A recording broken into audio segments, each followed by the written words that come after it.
Cataclysm is almost here, and I have to say, it's rough. It's unbelievably rough, in fact. I started playing 2 days ago, and my experiences have been from not interesting, boring, to bad and completely horrible for the most part. I wonder how this is gonna turn out. Cataclysm pre-patch is now well underway, bringing tons of expansion features into the game, and despite the phased pre-patch which existed back in the day being noticeably absent, there's still plenty of things that you can be doing during this final wait until Cata's official release on May 20th. Today I'm going to be covering all the various different bits and pieces that you can be doing during the pre-patch, as well as hopefully giving you a few ideas of things that you can work on if you're after something to do, starting from the basics to some things which will take a bit more time. But for the only thing that I'm currently doing is leveling, and I took an undead rogue and started leveling, and I have to say, man, does modern World of Warcraft just miss the mark on leveling. It is so atrociously, honestly bad. I don't know if this is a pre-patch thing or whatever, but man, if in Classic you would typically try to not fight mobs 3 levels higher than you, you would typically still come out on top, right? But man, as playing a rogue, if at the very, very start especially, if I was fighting a creature that was, you know, a level or, God forbid, 2 levels higher than me, they almost killed me. And I didn't fail because there were literally no buttons to press. You just spam Sinister Strike. That was the only button you had access to. And Eviscerate, obviously. But still, man, is it bad. And now, I'm level, what, 30-ish? And I'm leveling through subtlety, and, well, I just one-shot things, okay? I just go in stealth, ambush from the back, and press Eviscerate, and there you go. No heirloom items, none of that garbage. And I'm still one-shotting things. And it feels so bad. It feels so not rewarding currently to level. You go to a zone, and nothing. And nothing. You spend 5 minutes in one small location doing quests, then you go to another. It's on rails and it feels kind of horrible. Around level 25 also I decide, hey, I want to see the new Barrens. I'm gonna go there. And what do? I go to the crossroads. 0 quests available for my level. What? Okay, go to Ratchet. 0 quests available to my... What do you mean? This zone is supposed to be 35 or something, or 30. I'm at level 25 and there's no quests for me to find? Questy doesn't show that I have quests. The map doesn't show that I have quests? What the hell? It has been an experience, to say the least. First, a quick word from today's sponsor, HelloFresh. HelloFresh is garbage that you should never buy because it's a scam. It costs way more than the good old gas station pre-made food, and it's worse. So today, let's get back to WoW. So beginning with things to get done on pretty much any character first of all, head over to your class trainer and learn everything that's new. Whilst Cataclysm does remove some abilities from the game, a number of classes would have learned new abilities between 1 and 80, which you won't automatically have. Spell ranks are of course gone from the game in Cataclysm, so once you learn something new from your trainer, it's just gonna scale up with your level. But this makes it even... Also, this is so boring. I have to say, You kind of hate going to the class trainer every, you know, 2 levels in Classic, but man, here it's like, it's just bad. I almost feel that there's no point in having class trainers. It's just dumb. You get new stuff, or you get, you know, those small dopamine hits so little, it's crazy. More important to go and train new things whenever you can. And if you open your spellbook, you can see what level you'll learn stuff at, so you'll know when to go and train. Everyone will also learn their armor specific bonuses at level 50, which means when you have the armor corresponding to your class, you gain 5% bonus main stat. So paladins will wear plate, shamans will wear mail, and so on. There's no more warriors rolling on leather anymore in Cata. Also at level 80 you unlock your mastery, which gives you a bonus to your spec depending what you play. And some specs are pretty reliant on this new stat, which right now outside of reforging, it's kind of hard. Yeah, I have to say, like, without mastery, the game's kind of shit, honestly.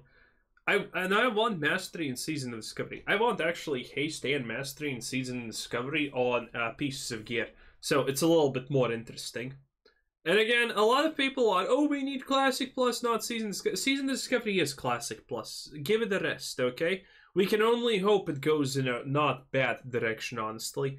And, well, if the balance is anything to judge by, who knows where it's going to go at this point. But I would love Haste and Mastery, even though I know a lot of people are going to scream at me and say, how dare you? I would. That's just my opinion. You can agree or you can disagree. I personally think Mastery would be cool and Haste in, World of Warcraft this Season of Discovery.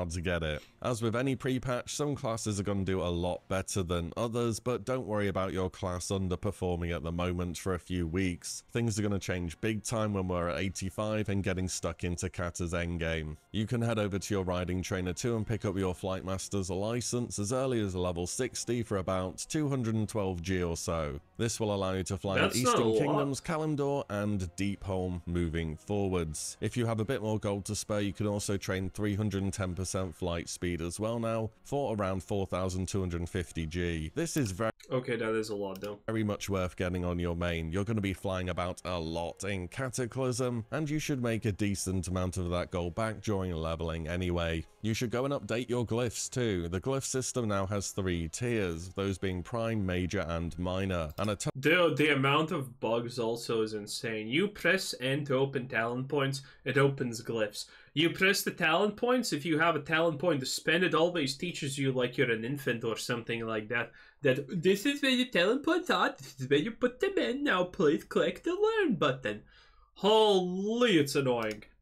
Ton of glyphs have been reworked, removed, or just moved about somewhere, so you might have some decent ones already, but you're going to be missing a lot of them. You also don't need to carry a stack of glyphs anymore if you are playing a class which changed them out. Instead, now it's basically how the rune system works in Season of Discovery if you're familiar with that. You learn a glyph once, it goes on to the interface, and then you just equip it from there. If you want to swap glyphs, you'll need Vanishing Powder, which is super cheap and available from inscription vendors, and for level 81 and above, we'll have to use Dust of Disappearance instead, which is also on vendors, but scribes will be making it too. It's always a good idea just to carry a stack so you can swap out glyphs when needed. Next up, we have the new guild system. It's here and it's in the game, but it's changed quite a bit from how it used to be. Guild perks being tied to your guild level. Oh man, I don't want to deal with any of this garbage, okay?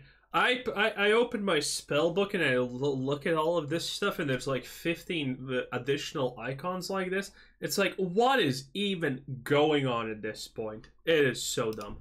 Are now gone, and all characters just have all guild perks by default. So things such as bonus justice points, honor points, experience, all that stuff, everyone gets them straight away, even level 1 characters do. So there's less of that feel that you need to always... Yeah, look at this. It's like, what the hell is all of this?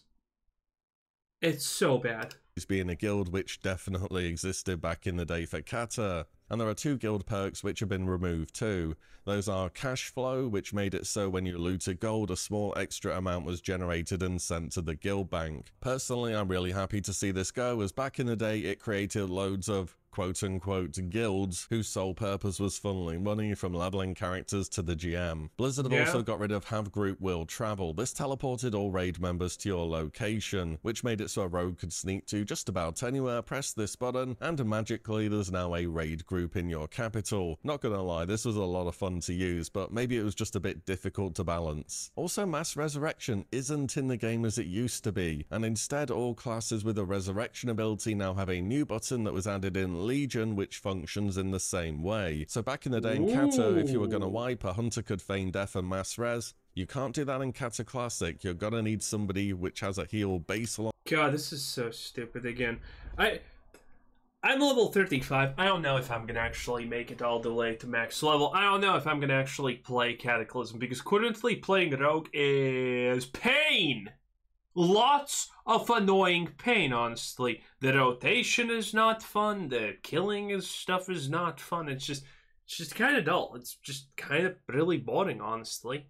So, now, admittedly, I know the mastery is not in there, the this, the that is not in there, but still, currently it's kind of really shitty experience, not gonna lie. I expected better. Seriously, when I came back for 1 week to play Shadowlands when it came out. Even that was a better experience, even though that was completely back and stupid because I got to max level with 5 daggers because the game never gave me an upgrade. And then it gave me an upgrade, and that upgrade was bad. There was no difference in damage. It's like, oh, it's such a thing. It's like, wow, crazy. You know what is the worst thing? On World of Warcraft becoming more casual friendly with the expansions and whatnot, without adding all of this zoomer crap.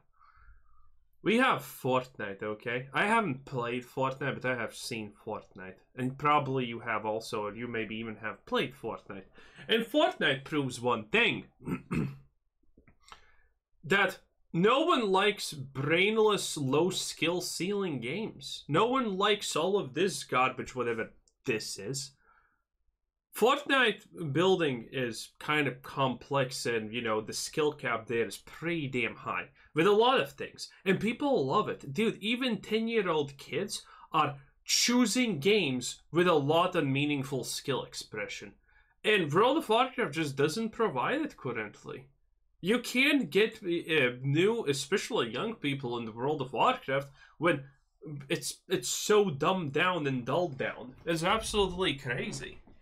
Again, if I had anything else to play, I would probably not be playing Cataclysm currently. And again, I'm even struggling now at level 35. It's just too boring. It is just so boring.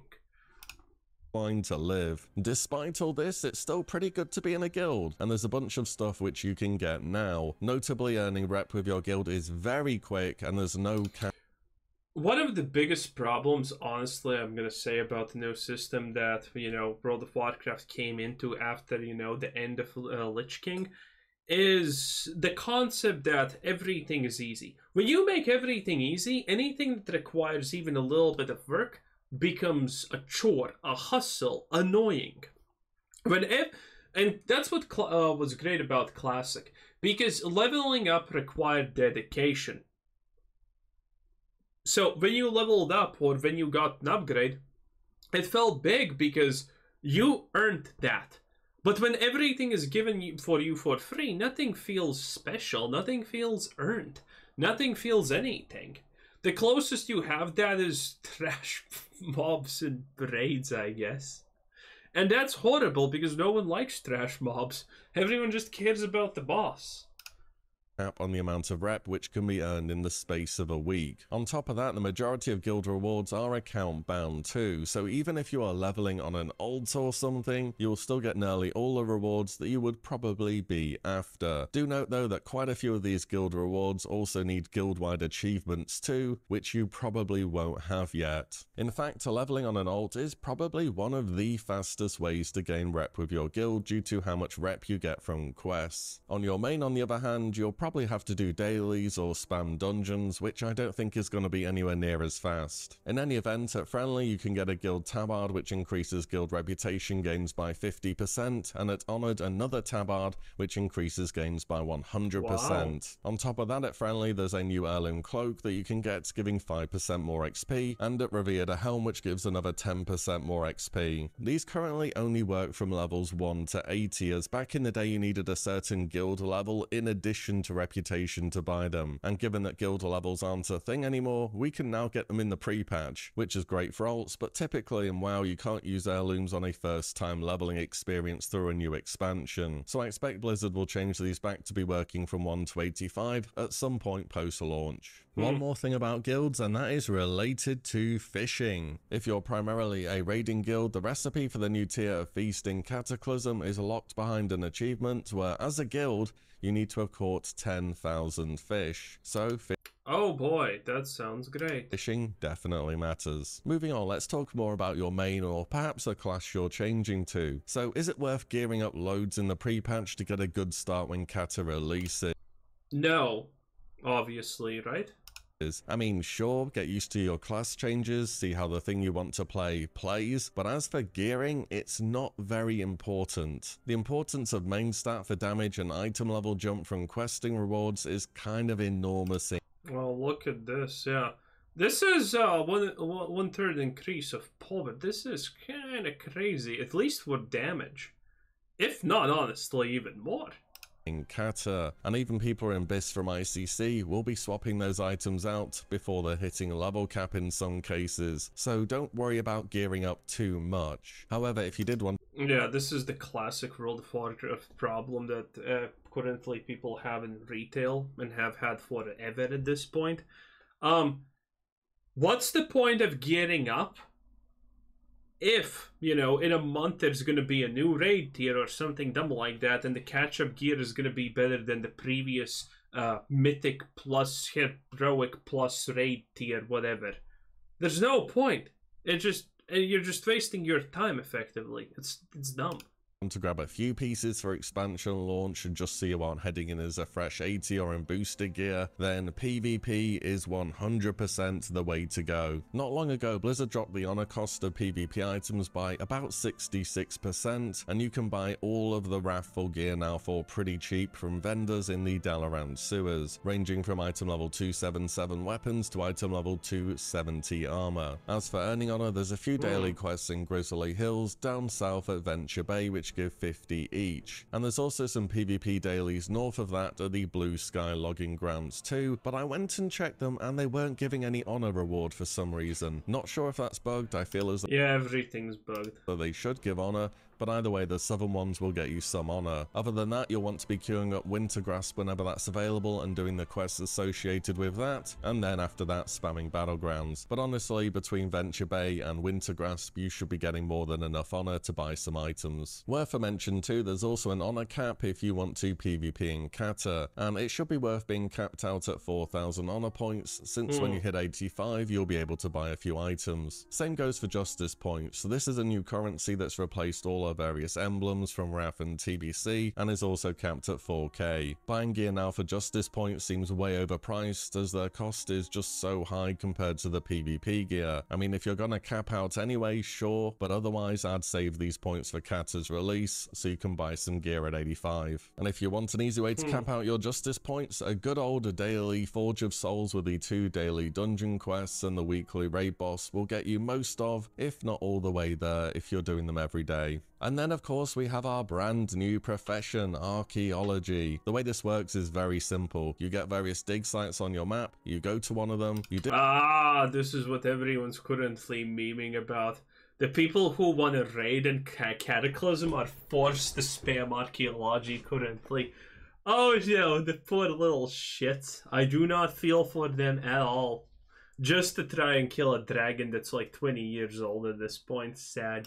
dig up some fragments. When you've completed that site, another one will spawn, and you just keep going round them. Fragments give you skill points until level 50, and after that you're doing common souls for 5 skill points each and 15 for a rare find. You can level all the way up to 450 at the moment as well, but as for whether you get a common or rare soul after your first one is completely random. And I've been doing a fair bit of archaeology myself in the pre-patch, so I'm going to be breaking it down a bit now. So as you may well be aware, there are several level 85 item level 359 epics that can be obtained now from Archaeology. That's a bunch of words that I don't actually know if they matter, honestly. Nice. That's equivalent to tier 11 normal mode raid gear. The big ones are staff from Dwarven Souls, the sword from Troll, the trinket from Night Elves, and the shield from Fossil. These are bound to account, meaning tradable cross character and faction, and will only be upgraded via normal mode items with better stats from tier 11 raids. This is gonna vary from class to class, or heroic level items for sure. So if you're doing archaeology and you hit one of these items, you instantly have a very powerful item the moment you hit 85. These level 85 epics though will only be eligible to show up once you've hit 450 skill. So if you're going for the archaeology cap in the pre-patch for whatever reason, you might as well save up 200 fragments to give yourself a chance to hit one of these items. Now a lot of previous guides for Cataclysm are going to have these items listed, but I've got to warn you, this could take you 1 hour. Is Preus actually worth it in Cataclysm? That's my question. Preus has not been, because I haven't raided in the bigger expansions where raiding actually requires more than 1.5 brain cells to actually do. So is Preus actually worth it? to get them or 100 hours, and at no point in the grind are you any closer than you were last solve. It's a lot like grinding an item in RuneScape, to be honest. To give you an idea, I got the healer trinket, and all it took was a mere 345 night elf solves with a bit over 600 solves total. I don't know if you've done much archaeology before, but yeah, this is quite the grind for one item. Don't know if I could recommend it. However, if you're doing archaeology more for the collection or completion side of things, many of the rare items aren't really that rare, and I got most of them within 2 days. Oh, and the mount, the Fossilized Raptor from Fossil, unsurprisingly, despite being an epic item, also doesn't seem to be super hard to get either. So if you're a mount collection enjoyer, this one may be worth the grind now. Of course, this is all anecdotal and what I've experienced and seen other people get. I kinda wish Blizzard would put some numbers out on the amount of archaeology solves that have been done. It would be fun to see just how degen people have gone with this in the pre-patch. The final thing to do is definitely, as much as I understand, a lot. Very, very much a lot. To sort the bank out. So we know the version of Transmog we're getting in the game now. In some ways it's like retail. When an item becomes soulbound, you learn its appearance, similar to how you learned mounts. Yeah, I have noticed this. You finish a quest and it says, "Don't flip this item." And I'm like, what? Or pets in Wrath, and then you can transmog it from the ethereal NPCs in your faction capital. Also, with regional resets this week, you can also transmog legendaries as well now in Cataclysm. This has just become available right now, so that's pretty cool if you have one. We also don't have void storage in Cata as well. Originally we had to put items in void storage and that cost some gold so that we could then transmog them, but now since we learn item appearances, I figure Blizz just left it out because they assumed people wouldn't miss it. Not gonna lie, I'm gonna be selling off quite a few items which have been sitting in my bank for a long time because we now have transmog, but deleting tier sets or unobtainable items. What is this? Just doesn't feel right. Void storage is a Cataclysm. I was never like that. Well, I'm still not like that. If I get an upgrade, I don't care if it's an item that I have long cherished or it took a long time to get. I'm just swapping it out and vendoring that shit. Absolutely no attachments. Expansion feature after all, and it would have been a good place to keep these items for the memories. Also, you've got to keep those gemmed and enchanted items for Time Walking and Warlords of Draenor Classic, am I right? Either way, now's a good time to sort everything out and be ready to go when Cata drops. But that is everything I have for the pre-patch as it currently stands. Let me know if there's anything else you're getting up. Wow, this is interesting. I wonder how good of a game Cat is going to actually be, or is it going to just be a disaster? Because currently, I'm not having a lot of fun, not going to lie. In any case, that was Willy. Bye-bye.